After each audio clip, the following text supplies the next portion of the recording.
Alors salut, bienvenue sur Marque-Page. Mon idée cette semaine, c'était de faire un petit voyage littéraire, faire un tour en Europe et pour chaque pays, une petite découverte, le meilleur livre que vous n'avez jamais lu. Donc on commence avec la Suède et le Banni de Selma Lagerlöf qui a eu le prix Nobel. Un conte moral et cruel dans un village de pêcheurs. Ça se lit très bien, ça fait penser à John Steinbeck. On passe en Roumanie avec Solénoïde, un livre énorme, un roman monde, extrêmement créatif, fantaisiste. On est proche de la science-fiction et en même temps, on travaille la mémoire, les souvenirs d'enfance. C'est un livre extraordinaire.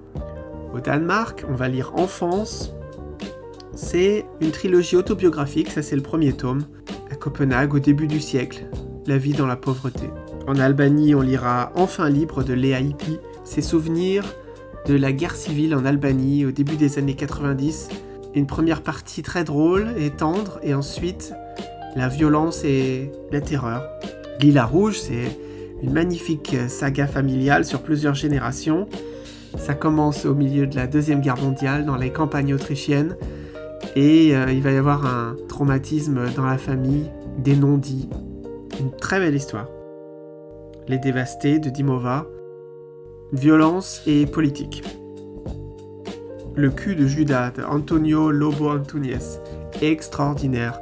C'est un roman inoubliable sur le désastre angolais. Andrei Kourkov, Les abeilles grises. C'est un peu comme un road movie. Un livre qui s'improvise avec un ton un peu doux, amer, qui ressemble au film de Kaurismäki. Pour l'Espagne, j'aurais pu prendre plein d'écrivains. Juan Manuel de Prada. Il a quelque chose que j'aime beaucoup, c'est qu'il parle de l'histoire et de ses mensonges.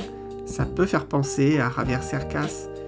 C'est un livre épais et ambitieux. La Pologne, les boutiques de cannelle. C'est sans doute le plus poétique de cette sélection, le plus fragile aussi. Un recueil de nouvelles exceptionnelles.